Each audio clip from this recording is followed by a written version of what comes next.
प्रोडिया TV नहीं, और कहीं ना कहीं किसी न किसी रूप में विराजमान है, और जहाँ का खजाना पाने के लिए लोग तरसते हैं। आज उस मंदिर के युवा पुजारी से हम आपकी मुलाकात कराते हैं और जानते हैं कि इस नवरात्र में क्या क्रम है इस मंदिर के पूजन का और किस तरह से भक्तों को खजाना प्राप्त हो।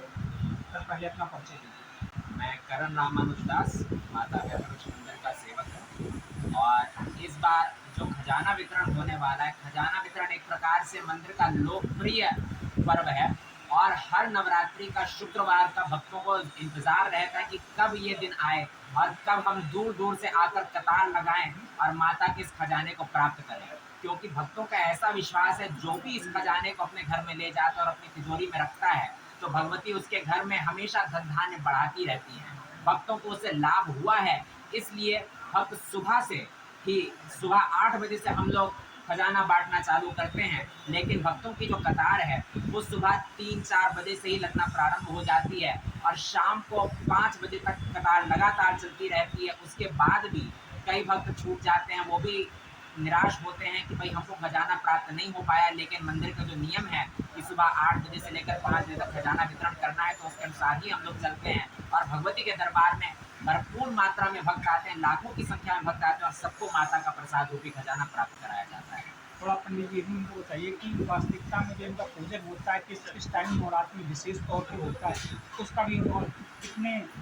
दीपों के साथ पूजन होता है, थोड़ी उसकी भी विशेषता बताइए। देखिए, माता वैभव लक्ष्मी मंदिर में नवरात्रि का जब से पहला दिन चालू हो जाता है वहाँ से भगवती का पूजन प्रारंभ हो जाता है और ये एकमात्र मंदिर है मेरे अनुसार जहाँ 251 किलो घी की ज्योति प्रतिपदा से प्रज्वलित करी जाती है और पूरे 9 दिन भगवती के दरबार में 251 किलो घी की ज्योति प्रज्वलित रहती है। देवताओं का आवाहन किया जाता है, भगवती का पूजन किया जाता है और जो खजाना यानी कि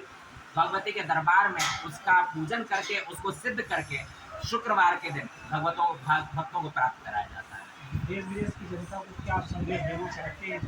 नवरात्रि चूँकि 9 दिनों की नवरात्रि भी पड़ रही है, तो क्या संदेश देना चाहते हैं? देखिए, नवरात्रि अपने आप में ही विशेष पर्व है, भगवती को प्रसन्न करने का, उनकी कृपा प्राप्त करने का विशेष अवसर है और विशेष रूप से शास्त्रों में ऐसा वर्णन किया गया है कि जो आश्विन मास की नवरात्रि होती है वो भगवती लक्ष्मी के लिए प्रसन्न करने के लिए विशेष रहती है। इसलिए इस नवरात्रि में आप सब भक्त मिल करके भगवती की उपासना करें। यदि हो सके दुर्गा सप्तशती का पाठ कर सकें तो वो पाठ करिए, अन्यथा लक्ष्मी जी को प्रिय है इसलिए श्री सूक्त आदि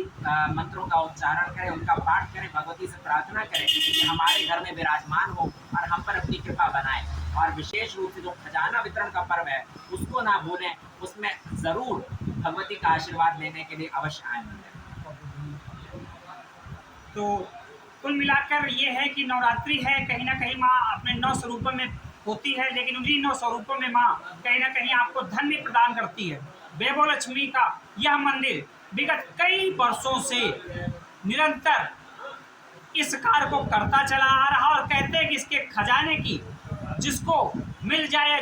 जिसको एक खजाना मिल जाए तो निश्चित उसकी दिन दूनी रात चौगनी होने लगती है। तो निश्चित वैभव लक्ष्मी के इस मंदिर पर आप इस नवरात्र में शुक्रवार के दिन जरूर आएं और खजाना लेकर अपने भी खजाने को बढ़ाएं। बने रहें प्रोडिया टीवी न्यूज के साथ। धन्यवाद।